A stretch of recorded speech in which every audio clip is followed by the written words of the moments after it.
Tout est énergie, et c'est vous qui la contrôlez, même si vous ne vous en rendez pas encore compte.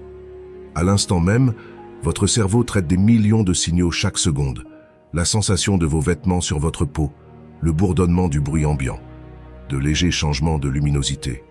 Tout se passe sans être remarqué. Pourquoi? Parce que votre cerveau filtre ces informations pour que vous restiez concentré. Mais voici le hic.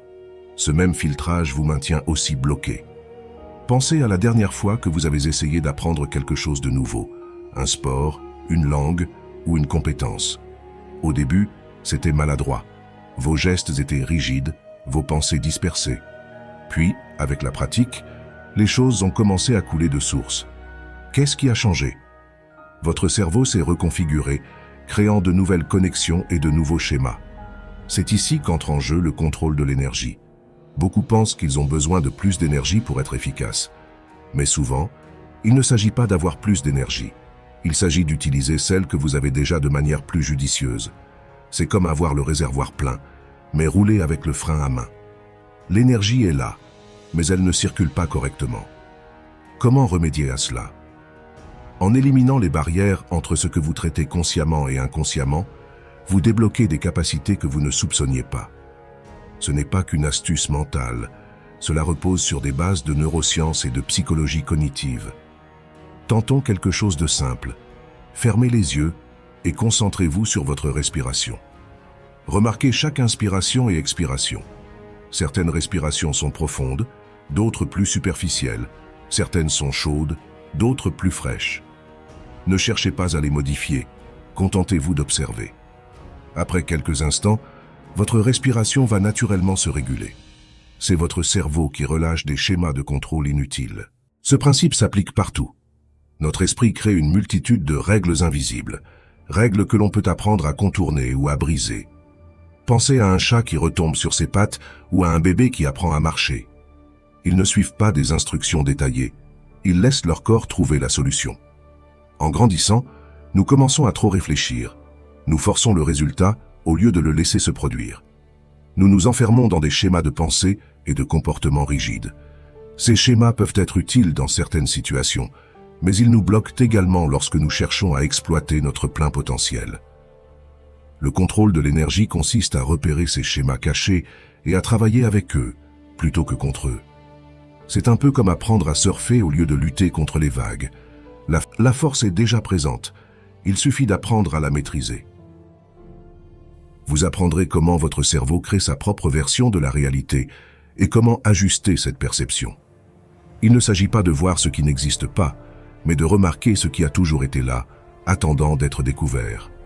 Les techniques sont pratiques et accessibles, pas besoin d'outils sophistiqués ni d'années de formation.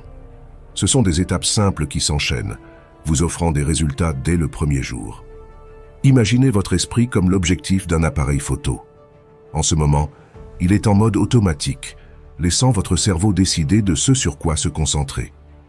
Le contrôle de l'énergie vous apprend à passer en mode manuel, ce qui vous donne plus d'options et de meilleurs résultats. Cela peut sembler abstrait, mais les effets sont bien réels et mesurables. Les athlètes utilisent ces techniques pour affiner leur performance, les musiciens pour jouer avec précision, les chefs d'entreprise pour prendre des décisions plus claires. Les applications sont infinies, car ces principes exploitent la façon dont votre cerveau fonctionne naturellement, et la plupart des gens ne s'en rendent même pas compte. Avant d'aller plus loin, prenez un instant pour observer réellement votre environnement. Voyez vraiment les couleurs, les formes, les textures. Sentez comment votre attention saute d'un détail à l'autre. Ce mouvement constant de l'attention est un outil que nous allons apprendre à diriger et à utiliser. La clé est de commencer modestement et de progresser graduellement. Tout comme vous ne pouvez pas courir un marathon sans entraînement, vous ne pouvez pas instantanément maîtriser le contrôle de vos processus mentaux. Mais avec la bonne méthode, vous pouvez avancer étape par étape, jusqu'à des changements significatifs. Dans les sections à venir, nous allons décortiquer exactement comment faire, pas à pas. Vous apprendrez à voir à travers les illusions que votre cerveau fabrique et à accéder à des niveaux de conscience et de contrôle plus profonds, non pas en forçant quoi que ce soit, mais en retirant les blocages qui vous freinent. Les techniques sont simples, mais les résultats peuvent être étonnants. Commençons. Notre inconscient est comme la matrice de la perception, façonnant notre vision du monde et nos interactions avec notre environnement. Imaginez votre cerveau comme un super ordinateur qui traite des millions d'informations chaque seconde. Mais voilà le problème, nous ne remarquons presque rien de tout cela. À l'instant même, votre cerveau filtre la sensation de vos vêtements sur votre peau, les sons de fond et une foule d'autres perceptions pour ne vous présenter que ce qu'il juge important. Ce système de filtrage a aidé nos ancêtres à survivre en repérant les menaces ou les sources de nourriture, et nous l'utilisons encore aujourd'hui. Voici un petit test intéressant. Fermez les yeux pendant 5 secondes. Qu'avez-vous entendu? La plupart des gens remarquent alors des sons auxquels ils ne faisaient pas attention auparavant. Votre cerveau capte toujours ces sons, mais il ne les portait pas à votre conscience avant que vous n'y prêtiez attention. Cette attention sélective fonctionne comme un projecteur dans une pièce sombre. Ce qui l'éclaire devient net, tandis que tout le reste reste dans l'ombre. Mais contrairement à un vrai projecteur, votre cerveau peut déplacer ce faisceau de l'ouïe au toucher ou de la vue à l'odorat, presque instantanément. Vos croyances et vos expériences passées colorent tout ce que vous remarquez. Si vous pensez que les serpents sont dangereux, vous repérerez plus vite les formes qui rappellent un serpent qu'une personne qui aime ces animaux. Votre cerveau crée des raccourcis basés sur ce qui compte pour vous, mais ces raccourcis peuvent nous jouer des tours. Regardez une banane sous une lumière bleue, vous la verrez toujours en jaune, parce que votre cerveau sait que les bananes sont jaunes, et il modifie ce que vous voyez pour coller à ses attentes. Tout cela se produit à votre insu. Vous pouvez toutefois entraîner votre cerveau à remarquer davantage. Les athlètes le font. À force de pratique, ils perçoivent de minuscules déplacements du poids de l'adversaire, annonçant un changement de direction. Les musiciens apprennent à distinguer des nuances subtiles de son, comme des microtons que la plupart des gens ne perçoivent pas. Les joueurs de poker deviennent experts à lire de micro-expressions ou des variations de respiration qui révèlent un bluff. Les chefs développent un goût extrêmement raffiné, capable de détecter le plus léger déséquilibre d'assaisonnement. Les enquêteurs repèrent des incohérences dans le langage corporel ou le ton de la voix lors d'interrogatoires. Les traders, eux, s'entraînent à détecter des schémas ou anomalies sur les marchés que d'autres manquent. Votre cerveau s'améliore dans ce que vous l'entraînez à remarquer, peu importe la compétence ou le domaine. Ce sur quoi vous vous concentrez prend de la puissance. Pensez à l'apprentissage de la conduite. Au début, tout exigeait votre attention consciente. Pédale, volant, rétroviseur. Aujourd'hui, vous le faites presque sans y penser. Votre cerveau a compris où porter l'attention et quoi automatiser.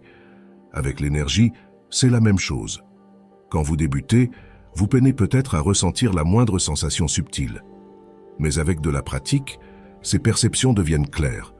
Votre cerveau a appris de nouveaux schémas et créé de nouveaux raccourcis. Vous pouvez vous en servir pour repérer des patterns énergétiques autrefois ignorés. Tout comme tourner un bouton de contraste sur une photo, fait apparaître des détails déjà présents mais invisibles jusqu'alors. Tentons encore une expérience. Concentrez-vous sur vos mains. Sans les bouger, ressentez-les. Après quelques secondes, vous pouvez percevoir des picotements, de la chaleur ou un léger pouls. Ces sensations ont toujours été là, mais vous n'étiez pas sur la bonne longueur d'onde pour les capter. Votre cerveau crée votre réalité à partir d'une infime partie des informations disponibles. En comprenant comment il opère, vous pouvez élargir votre champ de conscience et votre expérience. Il ne s'agit pas de voir ce qui n'existe pas, mais de percevoir ce qui est déjà là. Cette matrice de la perception n'est pas figée. Elle évolue en fonction de votre apprentissage et de votre pratique. À chaque fois que vous travaillez avec l'énergie, vous entraînez votre cerveau à remarquer de nouveaux signaux et à établir de nouvelles connexions. L'énergie devient plus facile à percevoir et à manipuler au fil du temps. C'est comme apprendre une nouvelle langue. Au début, vous entendez un flot de sons inconnus. Puis, petit à petit, vous repérez des mots, puis des phrases, puis des nuances de sens. Les sons n'ont pas changé. C'est votre cerveau qui a appris à les organiser différemment. Pour l'énergie, le processus est identique. Les sensations que vous vous entraînez à percevoir ne sont pas nouvelles. Ce sont des signaux sensoriels normaux que votre cerveau réorganise pour les porter à votre conscience.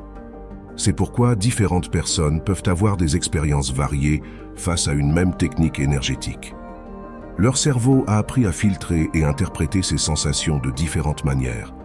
Il n'y a pas de mauvaise façon de percevoir. Ce ne sont que des constructions différentes. En comprenant comment votre cerveau filtre et traite l'information, vous pouvez travailler avec ce système plutôt que contre lui. Vous pouvez vous appuyer sur vos schémas de perception naturelle pour acquérir de nouvelles compétences plus efficacement. Au fur et à mesure que nous avançons, gardez à l'esprit que tout ce que vous apprenez viendra enrichir cette matrice de perception. Chaque nouvelle technique et chaque nouvelle expérience aideront votre cerveau à créer de meilleurs raccourcis pour pratiquer l'énergie. Ainsi, chaque étape deviendra plus facile que la précédente. Cette matrice de perception est la base de tout travail énergétique. En allant dans son sens au lieu de le contrarier, vous facilitez l'apprentissage et obtenez des résultats plus réguliers. Nous allons construire là-dessus en explorant comment ces schémas se raccordent à la réalité quantique. Le monde quantique remet en cause toutes les règles que nous connaissons dans la vie courante. Les choses peuvent exister à plusieurs endroits simultanément. Des particules peuvent rester connectées à distance de manière instantanée. Et l'acte d'observer quelque chose en modifie le comportement. Ce ne sont pas des idées farfelues, mais la manière dont la réalité fonctionne à l'échelle la plus infime. Imaginez une pièce de monnaie qui tourne sur une table. Dans notre monde habituel, c'est soit pile, soit face quand elle s'arrête. Mais les particules quantiques peuvent être comme une pièce à la fois pile et face tant qu'on ne les a pas mesurées. On appelle cela la superposition. C'est étrange, mais c'est prouvé. Ce n'est pas qu'une théorie. La mécanique quantique est utilisée dans de nombreuses technologies modernes.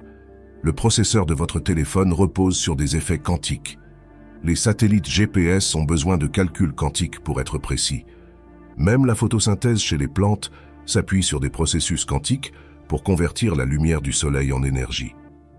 L'un des aspects les plus fascinants de la physique quantique est l'intrication. Deux particules peuvent s'enchaîner de façon que l'une affecte instantanément l'autre, quelle que soit la distance qui les sépare. Einstein appelait cela une étrange action à distance, parce que cela semblait violer la limite de la vitesse de la lumière. Mais le monde quantique ne concerne pas que de minuscules particules. Ces effets apparaissent à plus grande échelle aussi. Des scientifiques ont réussi à faire entrer des objets visibles dans des états quantiques, de petits miroirs, des morceaux de métal ou même des bactéries vivantes. La frontière entre l'infiniment petit et le monde de tous les jours n'est donc pas aussi nette qu'on le croyait.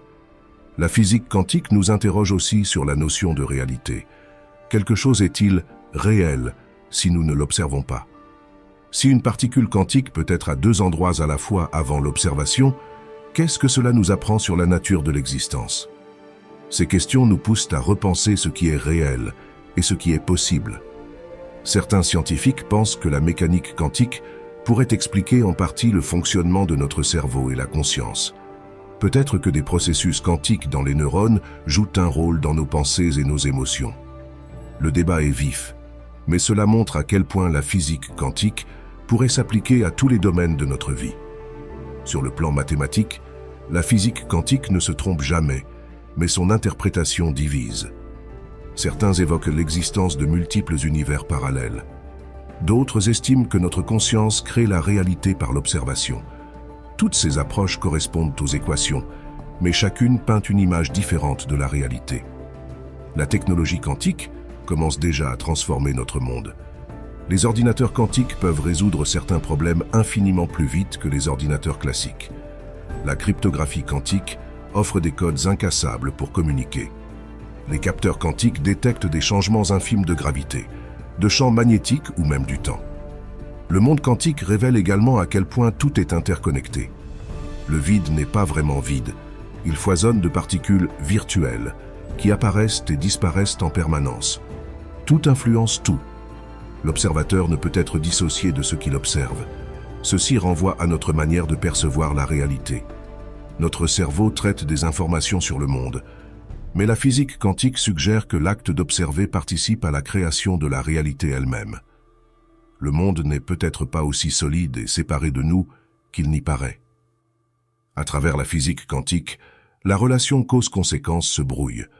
Dans ce domaine, l'effet peut précéder la cause, et des particules peuvent influencer leur propre passé. Le temps lui-même semble plus flexible que nous ne l'imaginons. Aussi contre-intuitif que cela paraisse, toutes ces idées sont étayées par de nombreuses expériences scientifiques.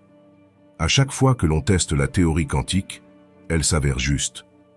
Le monde quantique n'est pas une curiosité marginale. C'est la réalité, que nous ne remarquons pas parce que nous sommes trop grands pour la percevoir directement. Les chercheurs continuent de découvrir de nouveaux effets quantiques et de nouvelles applications, en contrôlant de mieux en mieux ces systèmes. Le domaine ne concerne plus uniquement la physique, mais s'étend désormais à l'ingénierie, à la biologie ou à l'informatique. Le monde quantique nous montre une réalité bien plus fascinante et mystérieuse que nous ne l'aurions cru. Il ne s'agit pas que de particules infiniment petites, mais bien de la structure même de tout ce qui existe. Le comprendre, c'est commencer à saisir la splendeur de l'univers. C'est ce qui nous amène à notre sujet suivant. Comment l'acte d'observer change ce que nous regardons? Le monde quantique nous a appris qu'on ne peut séparer l'observateur de l'observé. Cet effet de l'observateur est capital pour comprendre à la fois la physique quantique et la manière dont nous faisons l'expérience de la réalité. L'acte d'observer change ce que nous voyons. Cette simple vérité est au cœur de la physique quantique et revêt également une profonde signification dans notre façon de travailler avec l'énergie. Imaginez un enfant qui joue seul. Il agit naturellement, sans se soucier du regard d'autrui. Dès l'instant où il se sait observer, son comportement change. Il devient plus timide ou au contraire cherche à impressionner. Le même principe s'applique aux particules élémentaires. Quand les scientifiques mesurent une particule quantique, l'acte de mesure altère son état. C'est un peu comme vouloir mesurer l'obscurité d'une pièce. Dès que vous allumez la lumière pour mesurer, vous modifiez l'obscurité initiale. Appliqué au travail énergétique, cela signifie que lorsque vous portez votre attention sur l'énergie, vous ne faites pas que la regarder passivement. Vous participez à ses mouvements et à ses changements. Votre observation crée un lien, un pont entre vous et ce que vous observez. Ce n'est pas une mauvaise nouvelle, bien au contraire. Vous pouvez vous en servir. En sachant que votre attention influe sur l'énergie, vous pouvez être plus précis dans votre pratique. Par exemple, si vous voulez percevoir l'énergie dans vos mains, le simple fait de vous concentrer dessus crée déjà un changement. Votre attente contribue à modeler ce qui se produit. Cela soulève une question intéressante. Si l'observation modifie ce qu'on regarde, comment savoir ce qui est réel? La réponse est surprenante. Tout ce que nous observons est réel, simplement modifié par notre regard. C'est une sorte de danse où chaque partenaire influence l'autre. Pensez à un coucher de soleil. Les couleurs que vous percevez, les émotions qu'il suscite, tout cela vient à la fois du coucher de soleil lui-même et de votre façon de le regarder. Votre humeur, vos pensées et votre attention façonnent aussi l'expérience. Dans le travail énergétique, soyez conscient de l'influence de votre attention. Si vous cherchez à ressentir une énergie apaisante, le fait même de l'observer favorise cette tranquillité. Si vous recherchez la force, votre focalisation contribue à la faire émerger. Mais cet effet implique également une forme de responsabilité. Puisque nous savons que notre attention influe sur ce que nous percevons, nous devons clarifier nos intentions. Ce sur quoi nous nous concentrons gagne en intensité. Il ne s'agit pas de fabriquer ce qui n'existe pas, mais de participer à la réalité au lieu de la subir passivement. Lorsque vous travaillez avec l'énergie, vous êtes à la fois l'observateur et une partie de ce que vous observez, comme un photographe qui ferait partie intégrante de la photo qu'il prend. En pratique, quand vous sentez une énergie, remarquez comment vos attentes influencent votre ressenti. Cherchez-vous de la chaleur, un picotement, un mouvement. Vos attentes contribuent à colorer votre expérience. Ce n'est pas mal, c'est un mécanisme naturel. L'effet de l'observateur nous montre qu'il n'existe pas d'observation purement objective.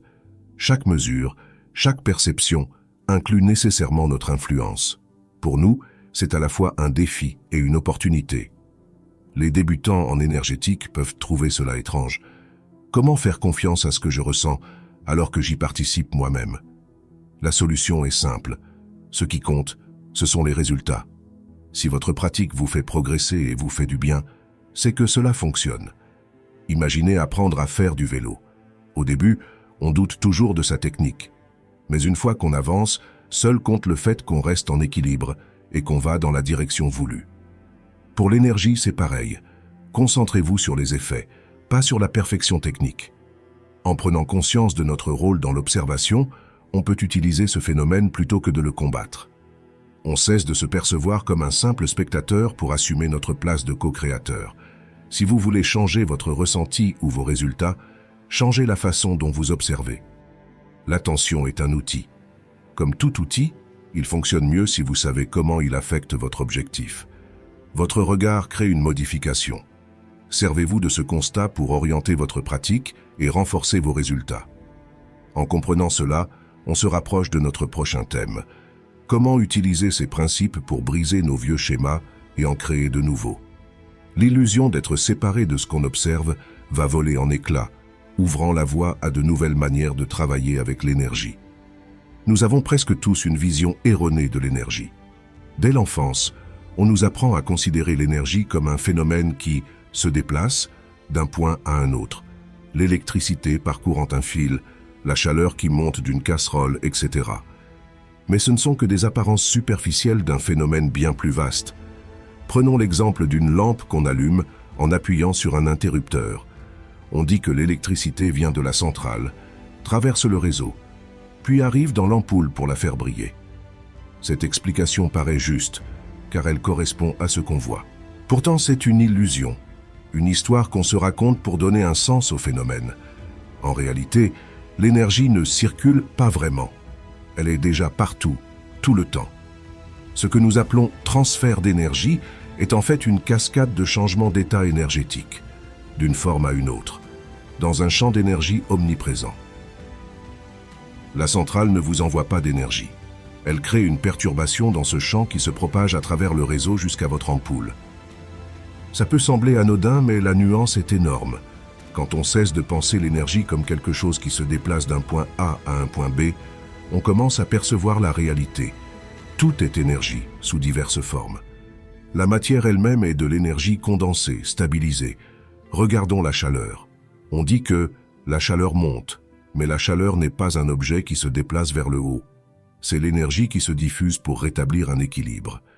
Quand vous sentez la chaleur d'un objet chaud, ce n'est pas la chaleur qui voyage vers vous. C'est votre propre état énergétique qui change au contact des molécules d'air échauffé. Il en va de même pour toutes les formes d'énergie que nous connaissons. Le son n'est pas un objet qui se déplace dans l'air, mais une variation de pression dans l'énergie de l'air. La lumière n'est pas un rayon qui file depuis le soleil, mais une onde dans le champ électromagnétique qui emplit l'espace. L'électricité ne résulte pas d'électrons qui roulent dans un fil, mais d'une onde énergétique qui se propage dans le champ autour du fil. Même la gravité n'est pas une force qui attire les objets. C'est la courbure de l'espace-temps qui pousse l'énergie à chercher un équilibre.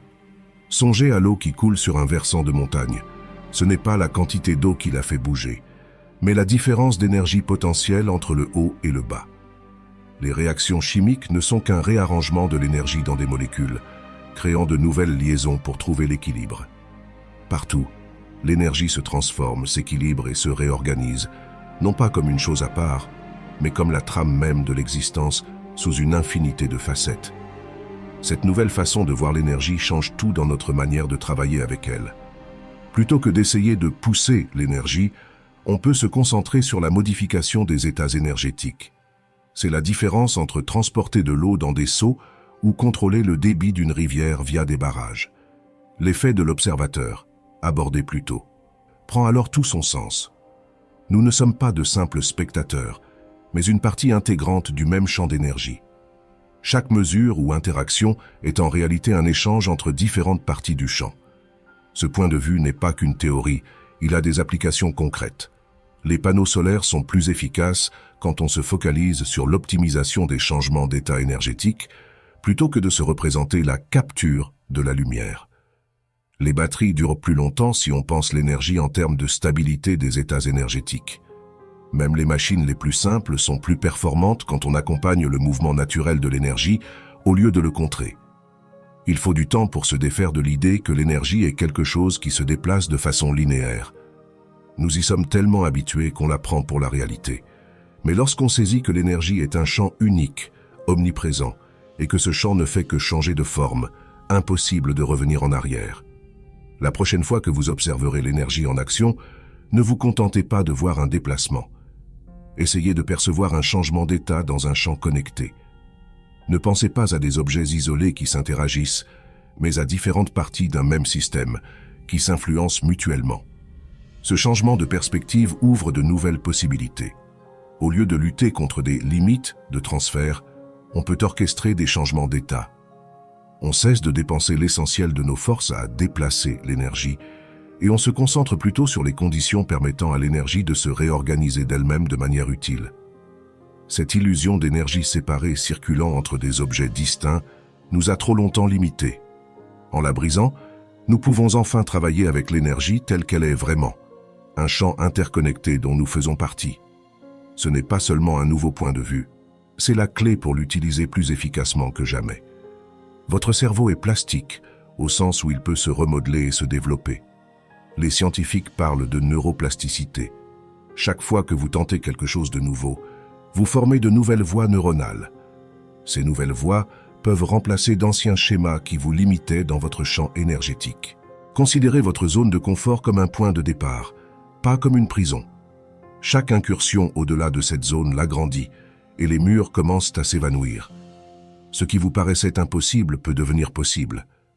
Mais attention aux ruses de votre esprit, qui reconstruit parfois ces murs en douce. Il peut vous souffler « c'était juste un coup de chance quand vous réussissez » ou « c'est trop difficile » quand vous faites face à un défi. Ces pensées ne sont que l'écho de votre ancienne prison. Observez les enfants qui jouent. Ils deviennent pirates, astronautes, médecins ou danseurs sans se remettre en question. Ils n'ont pas encore appris à s'imposer des limites. Cette liberté est toujours en vous, dissimulée derrière des murs de doute. Vos sens filtrent la réalité en fonction de vos attentes. Si vous croyez qu'une chose est impossible, votre cerveau pourrait vous faire rater des occasions juste sous votre nez, comme si vous portiez des lunettes de soleil à l'intérieur et vous plaigniez de l'obscurité. Briser cette prison demande de la pratique. Commencez à remarquer les automatismes qui vous font dire non. Interrogez-les. Demandez-vous, est-ce vraiment vrai ou est-ce seulement mon habitude de penser ? Les murs de cette prison de perception ne se sont pas érigés en un jour. Ils ne tomberont pas en un jour non plus. Mais chaque fois que vous remettez en question une limite, que vous testez quelque chose de nouveau, ou que vous dépassez votre zone de confort, vous fragilisez ces murs. Vos limites véritables sont bien plus éloignées que votre esprit ne vous le fait croire. Pensez à ceux qui vous inspirent, qui ont accompli ce qui semblait impossible. Ils ont rencontré les mêmes murs, mais ils ont décidé de les traverser. Les gardiens de la prison sont vos propres pensées, armés de la peur, du doute et des vieilles habitudes. Mais vous détenez la clé de la cellule. En choisissant de nouvelles pensées, de nouvelles actions, vous écrivez un nouveau scénario. Ce n'est pas seulement de la pensée positive, mais de la pensée juste. Voir les choses telles qu'elles sont, au lieu de les laisser être déformées par vos peurs. Remarquez les opportunités que vous auriez pu filtrer. Votre prison perceptuelle semble solide, mais elle est faite de pensées fragiles comme du papier. Vous pouvez la déchirer en vous posant des questions, en vous montrant curieux et en faisant de petits pas courageux. Chaque étape vous renforce. Chaque mur abattu vous révèle vos possibilités. Le monde qui s'étend au-delà de votre prison est plus vaste que vous ne l'imaginez, rempli de potentialités que votre esprit vous dissimulait. La porte est déjà ouverte, les murs sont prêts à s'effondrer. Il ne vous reste plus qu'à faire ce premier pas. Le miroir quantique nous montre quelque chose d'étrange sur la manière dont l'énergie fonctionne. Imaginez un miroir ordinaire dans votre salle de bain. Quand vous vous regardez dedans, vous voyez votre reflet. Maintenant, imaginez un miroir spécial qui vous montre toutes les manières dont l'énergie bouge et se transforme. Vous vous placez devant ce miroir et au lieu d'un seul reflet, vous voyez d'innombrables versions de la même scène. Dans chacune, l'énergie suit un parcours légèrement différent. Dans un reflet, la chaleur émane de votre corps en vagues rouges. Dans un autre, l'électricité parcourt vos nerfs en étincelles bleues. Dans un troisième, les atomes de vos cellules vibrent et dansent. Ce miroir ne se limite pas à montrer ce qui se passe maintenant. Il dévoile aussi ce qui peut arriver ensuite, un peu comme des ondes sur un étang. Chaque changement minuscule de l'énergie crée de nouveaux motifs et de nouvelles possibilités. Vous bougez la main, et le miroir vous présente une multitude de trajectoires énergétiques possibles. Le plus étrange, c'est que ce miroir n'est pas seulement passif. Il affecte également ce qu'il reflète. Simplement en regardant le miroir, vous modifiez la trajectoire de l'énergie.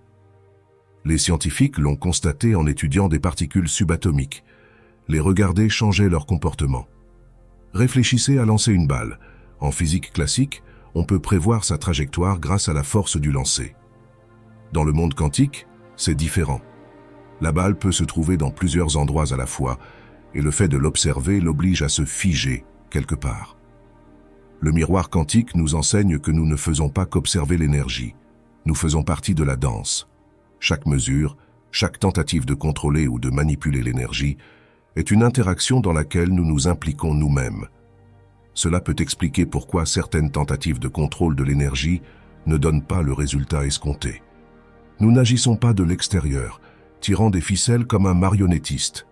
Nous sommes inclus dans le miroir, faisant partie du même champ énergétique. Certains adeptes de l'énergétique exploitent ce principe.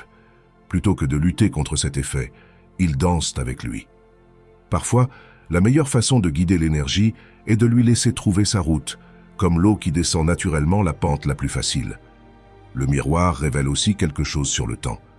On pourrait y voir que l'énergie ne se contente pas d'aller de l'avant. Elle se déploie dans toutes les directions, tissant un réseau de liens.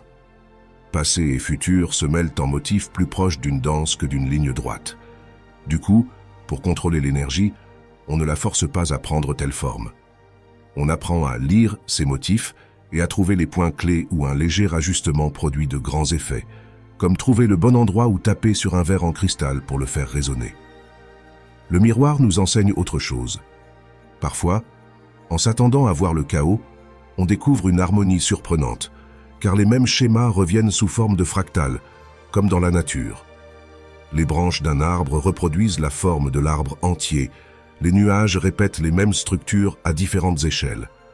Même si l'énergie paraît chaotique, il existe des lois cachées, pas au sens de lois rigides, mais plutôt comme celles qui font que les oiseaux volent en formation ou que les vagues s'écrasent sur la plage d'une certaine façon. Le miroir quantique n'est pas un objet qu'on peut acheter ou construire. C'est une manière de concevoir notre lien à l'énergie. Chaque fois qu'on mesure, contrôle ou change l'énergie, on se regarde aussi dans ce miroir. Et ce qui nous y répond n'est pas qu'une autre entité, mais une autre facette de nous-mêmes, unie au reste à travers d'innombrables connexions de cause à effet. Cette vision change tout. On cesse de penser l'énergie comme un phénomène extérieur à dominer. On se voit soi-même comme faisant partie intégrante de son flux, un peu comme une feuille portée par le courant. On peut influer sur notre mouvement, mais on fait toujours partie de la rivière. Lors de vos exercices énergétiques, imaginez ce miroir quantique. Visualisez toutes les possibilités qui naissent de chaque instant. Observez comment votre attention modifie ce que vous contemplez.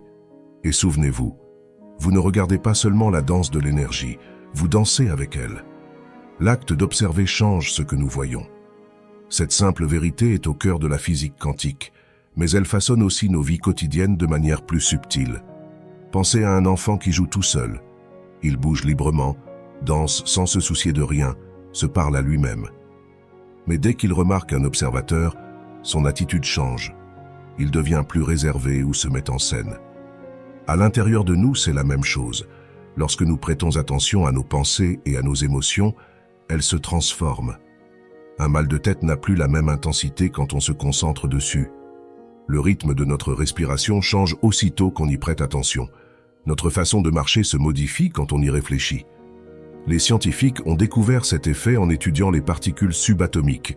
Si on mesure la position d'une particule, on en altère sa vitesse, et inversement. On ne peut pas connaître les deux à la fois. L'instrument de mesure lui-même perturbe la particule. Mais ce phénomène dépasse la physique. Il se retrouve dans notre vécu au quotidien. Quand on est en proie à la colère, on est plongé dedans. Le simple fait de se dire « je suis en colère » crée déjà un recul. La colère ne disparaît pas, mais notre relation à elle est différente. Ce recul ouvre une porte. Dès qu'on voit nos schémas, nos réactions, nos pensées, on introduit un léger écart entre le stimulus et la réaction. Dans cet espace, nous retrouvons la liberté de choisir une autre réponse. Pensez à votre dernière inquiétude. Le plus souvent, les pensées de peur s'enchaînent automatiquement. Un scénario catastrophique en amène un autre. Mais si vous percevez le début de ce schéma, vous pouvez l'interrompre. L'observation suffit à briser l'envoûtement. Il en va de même pour la tension physique. Beaucoup d'entre nous gardons les épaules crispées ou la mâchoire serrée sans nous en rendre compte. Le simple fait de le remarquer nous permet de relâcher la tension. Cependant, on ne peut pas tout observer en même temps. Comme les particules quantiques, un aspect de notre expérience devient plus net lorsque l'on s'y concentre, tandis qu'un autre devient flou. Ce n'est pas grave. On peut déplacer notre attention en fonction des besoins, comme on ferait la mise au point avec un appareil photo. Que devrait-on observer? Cela dépend de ce qu'on veut comprendre ou changer. Pour casser une habitude, on peut guetter ses déclencheurs. Pour apprendre une nouvelle compétence, on peut noter nos routines de pratique. Pour améliorer nos relations, on peut s'observer communiquer. L'important est d'observer sans juger, comme un scientifique recueillant des données. On veut voir ce qui se passe vraiment, pas ce qu'on pense qui devrait se passer. Cette conscience neutre permet le changement naturel. Les changements sont parfois subtils. Un ajustement de posture, une micro-pause avant de parler, un relâchement imperceptible de l'attention. D'autres fois, ils sont spectaculaires. On modifie un comportement ou un point de vue du tout au tout. Dans tous les cas, tout part de l'observation. Nous revoici à l'idée de départ. L'acte d'observer change ce que nous voyons. Mais désormais, nous pouvons nous servir de ce principe au lieu de le subir. Nous pouvons choisir ce sur quoi nous portons notre attention et la manière dont nous observons. Notre conscience devient alors un levier de transformation. La prochaine fois que vous voudrez modifier un aspect de votre vie, commencez par l'observer attentivement. Ne forcez rien. Contentez-vous de poser le regard. Laissez le pouvoir de l'attention faire son œuvre. Dans la danse entre l'observateur et l'observé, les deux changent en permanence. Les images dans notre esprit façonnent notre réalité bien plus qu'on ne le pense. Voyez votre esprit comme un projecteur de cinéma qui diffuse sans arrêt des films sur ce que vous attendez de la vie. Ces films mentaux influencent vos émotions, vos actions et vos résultats. Regardons un même contexte avec deux films mentaux différents. Imaginez que vous entriez dans une pièce pleine de gens. Première version, vous vous percevez comme maladroit à côté de la plaque, persuadé que les autres vous jugent. Votre rythme cardiaque s'accélère, vos muscles se tendent et vous vous sentez nerveux avant même d'avoir adressé la parole à qui que ce soit. Rebobinez la scène et repassez-la en mode film alternatif. Cette fois, vous vous voyez entrer avec assurance, parler facilement aux autres, avoir des échanges agréables. Remarquez comment votre corps est plus détendu, votre énergie plus ouverte. Il suffit de changer le film dans votre tête pour changer tout votre ressenti. La plupart du temps, ces films mentaux tournent automatiquement, basés sur nos expériences passées, les propos des autres et les croyances qu'on a adoptées. Mais la bonne nouvelle, c'est qu'on peut apprendre à être le réalisateur de ces films. Commencez par surprendre ces scénarios négatifs au moment où ils se lancent. Peut-être avant une présentation, vous vous imaginez bafouiller et que le public rit de vous. Arrêtez le film. Prenez une inspiration, puis créez-en un nouveau où vous parlez clairement et où les gens vous écoutent avec intérêt. Il ne s'agit pas de se forcer à être positif en toutes circonstances, mais de prendre conscience des films que vous projetez et de leur impact sur votre énergie.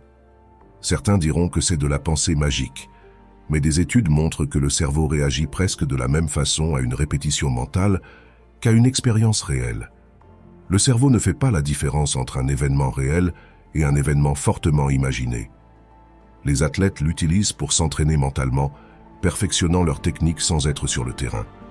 Les musiciens répètent dans leur tête, visualisant leurs doigts ou leur voix avec précision. Les orateurs visualisent la scène et la réception du public. Les joueurs d'échecs simulent des parties entières mentalement. Les chirurgiens revoient chaque geste d'une opération complexe avant de passer à l'acte. Vous pouvez faire pareil pour façonner votre énergie, vos décisions et vos actions dans n'importe quelle situation. Vous imprimez dans votre cerveau une vision claire de l'issue souhaitée, si nette qu'il commencera à s'y adapter comme si c'était déjà réel. Mais ce n'est pas juste de la pensée positive.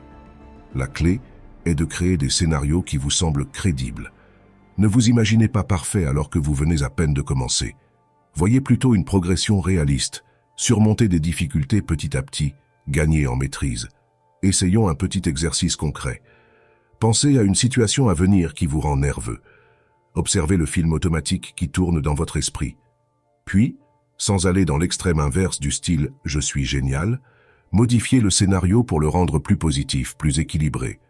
Vous gérez mieux la situation, les gens vous accueillent de manière neutre ou bienveillante, etc. Rendez ce nouveau film aussi détaillé que possible.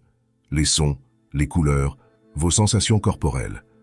Plus vous engagez vos sens, plus votre cerveau y croira. Répétez ce film amélioré plusieurs fois par jour. Vous ne vous mentez pas, vous entraînez votre esprit à envisager de nouvelles possibilités. Cela agit sur votre champ énergétique. Au fur et à mesure, votre système nerveux se détend, votre langage corporel évolue, et vous émettez d'autres signaux autour de vous. Souvent, la réalité se met à ressembler un peu plus à ce nouveau film intérieur. Rappelez-vous toutes ces fois où vous vous êtes inquiété, imaginant des scénarios catastrophes. Vous avez dépensé beaucoup d'énergie à rôder ces films négatifs. Et si vous utilisiez cette force mentale pour créer des scénarios constructifs? Cela ne veut pas dire nier l'existence de challenges. Vous reconnaissez qu'il peut y avoir des difficultés, mais vous choisissez où diriger votre énergie mentale. Ce n'est pas l'absence de pensées négatives qui compte, mais la conscience que vous pouvez choisir quel film passe en boucle. Chaque fois que vous surprenez un vieux scénario défavorable, vous avez l'opportunité de réécrire le script. Petit à petit, cela devient plus naturel. Votre esprit continuera parfois à lancer ces vieux films, c'est normal. Mais avec la pratique, vous les repérez plus vite et vous les remplacez par une version plus aidante. Cette compétence devient un pont entre l'endroit où vous êtes et là où vous voulez aller, une scène après l'autre. L'esprit génère un flux constant de pensées, d'images et d'histoires, mais il existe quelque chose de plus profond qui observe tout cela. Cette présence consciente, c'est ce que nous sommes vraiment. Quand on le réalise, on constate que nos pensées et le monde qu'elles décrivent ne sont pas si solides ni si sérieux qu'ils en ont l'air. Voyez cela comme être assis dans une salle de cinéma. L'écran projette une multitude de scènes, joyeuses, effrayantes, palpitantes, et nous vivons de vraies émotions, même si nous savons que ce n'est que de la lumière et du son. Pareillement, nos pensées créent un film dans l'esprit, mais nous sommes la conscience qui regarde ce film. Cette présence consciente est toujours là, dans chaque expérience. C'est elle qui remarque la respiration, les sons, les sensations du corps. Elle ne va ni ne vient, contrairement aux pensées. C'est le fond immuable de toute expérience. Quand on s'identifie à nos pensées, on souffre inutilement. On se croit être nos inquiétudes, nos envies, nos regrets. Mais ces états sont passagers, comme des nuages dans le ciel. Le ciel lui-même, la conscience pure, reste inaltérée. Ce n'est pas une idée abstraite, mais une réalité à la fois simple et directe. À cet instant, vous pouvez remarquer que vous êtes conscient. Qu'est-ce qui sait que ces mots apparaissent? Qu'est-ce qui perçoit vos pensées sur ce que vous lisez? On pourrait dire « c'est moi », mais si on cherche ce « moi » qui perçoit, peut-on vraiment le localiser quelque part? Ou ne trouve-t-on qu'une conscience, simplement présente, sans forme, dans laquelle tout apparaît, y compris la pensée « je ». C'est là que réside l'unité. Il ne s'agit pas de tout fusionner en une masse informe, mais de reconnaître que tout ce qui apparaît, pensée, émotion, perception, se produit et est reconnu dans cette conscience unique. Le monde ne disparaît pas, il est simplement reconnu comme une manifestation de la conscience, au lieu d'objets solides et séparés. Les pensées de doute surgissent, ça a l'air trop facile, c'est fuir la réalité, etc. Pourtant, c'est l'inverse. C'est voir la réalité telle qu'elle est, sans lunettes déformantes. On voit alors que la conscience n'a pas de conflit en soi. Elle est déjà paisible et complète. Cela ne rend pas passif. L'action survient toujours, mais elle est plus spontanée et moins encombrée par le « moi ». On répond aux situations avec clarté, sans le filtre déformant de nos histoires personnelles. C'est notre état naturel. Nous n'avons pas à l'obtenir, juste à le reconnaître. À chaque instant, nous pouvons noter que nous sommes conscients. Et dans cette reconnaissance, les soucis perdent de leur intensité, car ils apparaissent dans un espace infini de conscience. Cela ne fait pas disparaître les problèmes, mais cela nous décharge du poids de les prendre pour plus réels qu'ils ne le sont. Il y a plus d'aisance, plus de disponibilité, plus d'ouverture. C'est un processus qui peut s'approfondir. Certains l'expérimentent comme un éclair de révélation. Pour d'autres, c'est graduel, comme l'aube qui se lève. Mais une fois qu'on voit clairement, on ne peut plus désapprendre cette vérité. Notre esprit construit une réalité personnelle qui nous semble absolument vraie, mais qui ne correspond pas toujours à la réalité objective. C'est comme regarder un film si captivant que nous oublions que ce ne sont que des images. Au quotidien, notre cerveau traite les données de nos sens en fonction de nos croyances, de nos expériences passées et de nos attentes. Quand vous regardez un arbre, vous n'en voyez pas la réalité ultime. Vous percevez ce que votre cerveau recompose de la lumière captée par vos yeux, filtrée par votre concept de arbre. Nos émotions suivent le même mécanisme. Nous n'éprouvons pas un sentiment pur, mais plutôt notre interprétation d'un événement. Si quelqu'un ne nous salue pas, on peut se sentir rejeté en fonction de nos histoires passées, alors que la personne ne nous a peut-être tout simplement pas vus. Ce filtrage sélectif nous rend service, car il accélère nos réactions, mais il peut aussi nous enfermer dans des schémas limitants. Nous évitons parfois des opportunités à cause de peurs obsolètes, issues de situations anciennes. L'illusion va plus loin encore. Notre sensation d'être « moi » fait aussi partie de ce décor. Nous collectionnons des récits sur nous-mêmes. Je ne suis pas doué en maths, j'ai toujours la poisse en amour, je ne gère pas le stress, qui finissent par nous paraître indiscutables. Les réseaux sociaux ajoutent une couche supplémentaire. Nous comparons nos coulisses à la version mise en scène de la vie des autres, créant un fossé énorme entre ce que nous voyons chez nous et chez eux. Même l'argent est une forme d'illusion partagée. Des chiffres sur un compte ou des bouts de papier n'ont de valeur qu'à travers notre accord collectif pour y croire. Toute l'économie mondiale repose sur cette construction mentale. Le temps aussi pourrait être différent de ce qu'on croit. Nous l'imaginons comme un flux linéaire allant du passé vers l'avenir, mais la physique suggère une réalité plus complexe. Notre sensation d'écoulement temporel est peut-être elle aussi une fabrication de l'esprit. Briser ces illusions ne signifie pas les rejeter en bloc. Nous en avons besoin pour fonctionner. Il s'agit plutôt de les reconnaître pour ce qu'elles sont, des outils mentaux, pas des vérités ultimes. C'est comme dans un rêve. Il semble réel tant qu'on y est, puis on se réveille et on comprend que ce n'était qu'une projection de l'esprit. De la même façon, voir à travers les illusions du quotidien, c'est s'éveiller à une réalité plus vaste. Cette lucidité est libératrice. Quand on réalise que nos limites sont souvent auto-imposées, on peut commencer à les remettre en question. Si notre cerveau a créé ces schémas, il peut en créer de nouveaux. Mais cette prise de conscience implique aussi une responsabilité. On ne peut plus tout mettre sur le dos de l'environnement. On comprend que notre expérience dépend de nous, au moins en partie. L'avantage est que, lorsque nous percevons nos peurs et nos angoisses comme des constructions mentales, elles perdent de leur poids, un peu comme un film perd de son emprise émotionnelle lorsqu'on se souvient qu'il n'est qu'un film. Cela ne signifie pas que notre vécu n'a aucune réalité. Il est bien réel pour nous, ici et maintenant. Mais savoir qu'il est construit nous permet de le déconstruire et de le remodeler. Regardez la diversité des cultures dans le monde. Certaines considérations sont évidentes pour l'une, invisibles pour l'autre, preuve que notre perception dépend de ce que nous avons appris à voir. Vivre dans l'illusion, c'est comme jouer dans une pièce de théâtre où l'on est à la fois acteur et spectateur, tantôt emporté par le drame, tantôt capable de prendre du recul. Les deux points de vue ont leur utilité. L'essentiel est de garder l'équilibre, d'utiliser l'illusion quand elle nous sert tout en sachant qu'elle n'est pas la réalité absolue. Cette prise de conscience ouvre un espace de transformation, au-delà de nos schémas limitants actuels. Le moment de l'éveil se manifeste différemment selon les personnes. Pour certains, c'est un choc brutal comme un éclair. Pour d'autres, c'est une lueur qui grandit peu à peu, telle l'aube au matin. Mais une fois que vous voyez la vérité, il est impossible de faire machine arrière. Repensez à toutes ces fois où vous sentiez qu'il y avait un truc qui clochait. Ces petites interrogations lorsqu'on vous racontait une histoire à la télévision, ou ce pressentiment que les choses n'étaient pas cohérentes. Ce n'était pas du hasard, c'était votre boussole intérieure qui pointait vers la vérité. Depuis l'enfance, on nous apprend à accepter ce qu'on nous dit. L'école nous entraîne à mémoriser plutôt qu'à questionner. Les médias nous nourrissent de points de vue prémâchés plutôt que de faits bruts. Le système valorise l'obéissance et décourage la pensée autonome. Et pourtant, chacun de nous perçoit des chaînes invisibles. La vérité est simple, nous naissons libres, libres de corps, d'esprit, d'âme.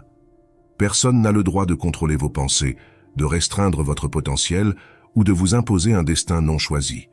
Pourtant, C'est précisément ce qui se produit par le biais de manipulations subtiles. Regardez notre mode de vie. On se lève avec un réveil, on se rue vers un travail que l'on déteste parfois, on achète des objets futiles, on regarde des écrans pour anesthésier nos esprits, puis on se couche épuisé pour recommencer le lendemain. On nous dit que c'est normal, que c'est ça, la réussite. Mais est-ce la vérité? La vérité, c'est que nous sommes infiniment plus puissants que ce qu'on nous a inculqué. Nos pensées créent notre réalité. Notre attention façonne nos expériences. Nos choix tracent notre chemin. Mais nous avons laissé ce pouvoir s'étioler, au point d'oublier qu'il nous appartenait. La bonne nouvelle, c'est qu'il ne disparaît jamais vraiment. Il sommeille, prêt à être réveillé. Et tout commence par un geste simple, remettre en question. Non pas par paranoïa, mais par curiosité sincère. Demandez-vous, pourquoi est-ce que je crois à cette idée? Qui tire avantage de cette croyance? Que changerait le fait de croire autrement? Ces questions fissurent à la coquille de l'illusion et laissent passer la lumière. Vous commencerez à voir des schémas, la manière dont on utilise la peur pour modeler nos comportements, la création artificielle de la rareté pour alimenter la compétition, ou encore la distraction permanente pour nous empêcher de regarder les choses en face. Tout s'assemble, et vous réalisez que l'éveil ne consiste pas seulement à voir ce qui ne va pas, mais aussi à découvrir ce qui est possible. Quand vous rompez vos chaînes mentales, vous accédez à une créativité insoupçonnée, à une force oubliée, à votre véritable nature. Cet éveil requiert également de la responsabilité. On ne peut plus prétendre qu'on ne savait pas. On devient responsable de sa croissance, de ses choix, de sa route. Fini de suivre aveuglément, fini d'accepter sans réfléchir. Certains tenteront de vous faire renoncer. Ils diront que vous êtes fou, vous ordonneront de rentrer dans le rang, essayeront de vous ramener dans les vieux schémas. C'est normal, le changement dérange, surtout quand il menace les croyances des autres. Restez ancré dans votre vérité, sans agressivité, mais avec assurance. La vérité n'a pas besoin d'être défendue. Elle est ce qu'elle est. Votre rôle n'est pas de convaincre, mais d'incarner votre authenticité pour inspirer, si cela doit être. Commencez petit. Remettez en question une croyance, modifiez une habitude. Faites un pas vers plus d'authenticité. Les petits pas répétés créent de grands changements à long terme. La clé n'est pas la vitesse, mais la régularité. Au début, vous pourriez vous sentir seul, mais d'autres empruntent ce chemin. Ils remettent aussi en cause la version officielle, s'interrogent et cherchent un sens. Vous les rencontrerez en temps voulu, comme par synchronicité. Cet éveil n'est pas une fin en soi, mais un processus permanent. Chaque jour apporte son lot de nouvelles compréhensions, de nouveaux questionnements, de nouvelles occasions de choisir la vérité plutôt que le mensonge. Il y aura des moments difficiles, ce n'est pas une progression linéaire. L'aspect le plus beau de l'éveil, c'est ce qu'il révèle de notre potentiel humain. Nous ne sommes pas là pour mener une vie étriquée. Nous sommes des créateurs capables de modeler la réalité. Cette vérité a été tenue secrète parce qu'elle dérange ceux qui profitent de notre inconscience. Maintenant, il est temps de vous éveiller, non parce qu'on vous l'a ordonné, mais parce que votre cœur sait que c'est juste. Faites confiance à cette voix intérieure, suivez ce ressenti, entrez dans votre puissance. L'illusion se fissure, chaque jour plus de gens se réveillent. Vous n'êtes pas seul à voir les failles. Ensemble, on peut imaginer une autre manière de vivre, fondée sur la vérité, la liberté et la connexion authentique. C'est votre instant, votre éveil, votre vérité. Et si vous avez déjà vu le film Inception, vous avez frôlé cette idée que la réalité est forgée par la croyance, l'imagination et l'intention. Ce n'est pas qu'un film, c'est réel. Votre énergie, votre attention et votre foi en ce que vous percevez façonnent le monde autour de vous. Pour en apprendre davantage et découvrir comment contrôler votre champ énergétique, regardez ma vidéo sur la maîtrise de l'énergie. C'est l'étape suivante sur votre chemin. Et si ce contenu vous apporte quelque chose, pensez à like, commenter et vous abonner pour rester connecté. Dites-moi dans les commentaires si Inception vous a déjà fait réfléchir sur le concept de réalité. Écrivez « Je suis prêt » si vous sentez le changement venir et que vous voulez accueillir votre véritable pouvoir. Merci de m'accompagner dans cette quête d'éveil. À bientôt.